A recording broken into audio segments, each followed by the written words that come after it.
We only have 50 men in our whole hall.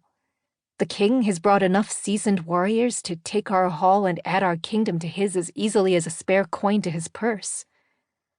Although if the kitchen rumors are true, he isn't here for that at all. Or if he is, it's a longer game he's playing. Jerash introduces my brother next, who bows a little lower than the king did. And then it is my turn. I curtsy, aware of the king's scrutiny, the way the whole of his entourage has turned their gaze on me. I keep my eyes lowered and my breathing steady. Let him be kind and gentle, as my father was, and let him have taught his son to be the same. Princess Alyrra, the king says. I rise and lift my eyes to his. He studies me as if I were a prize goat, his gaze sliding over me before returning to my face as cold and calculating as a butcher. We have heard tell of you before. My lord? My voice is steady and calm, as I've learned to make it when I'm only half frightened. For all my prayers, there is no sign of softer traits in the man before me. It is said you are honest. An unusual trait, it would seem. Dread curls tight at my belly. I force some semblance of a smile to my lips. There is no other answer I can give that my family will not despise me for. My brother has gone rigid, his hands pressed flat against his thighs. You are most kind, my mother says, stepping forward. The king watches me a moment longer, leaving my mother waiting. Just when I thought I might finally escape my history, how my family sees me, I find I am mistaken. There is no better future to hope for now. The king has come for me knowing full well I am nothing to my family. He turns to my mother, offering her a courtly smile. At her invitation, he accompanies her up the 3 stairs and through the great wooden doors of our hall.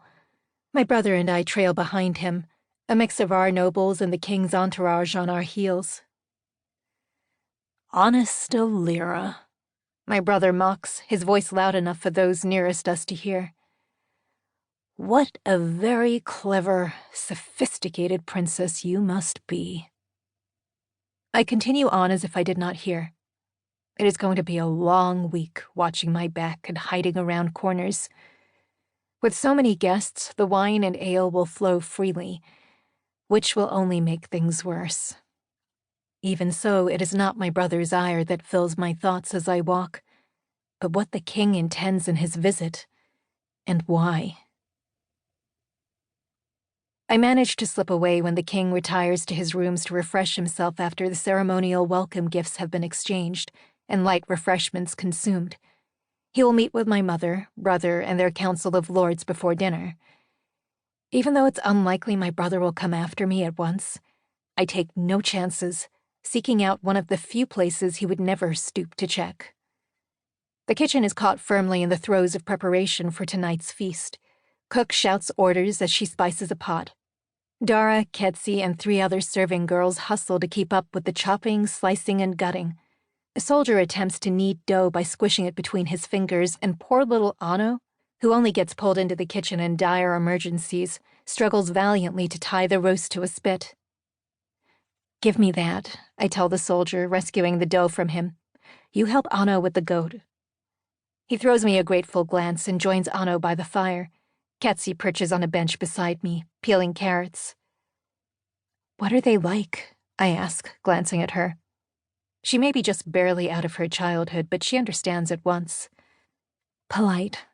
They aren't making trouble, and haven't bothered the older serving girls as yet. Not like some men who chase them whether they like it or not. But they've only been here a few hours. We'll see. So we will. It's hard to say how far the Manayan's manners will stretch over the week. We'll get a full sense of them yet. Dara? I ask, glancing at the older girl across the table from us. Oh, I'll be serving them dinner, she says with a half smile, her eyes on the peas she's shelling. I'll tell you what I think after that.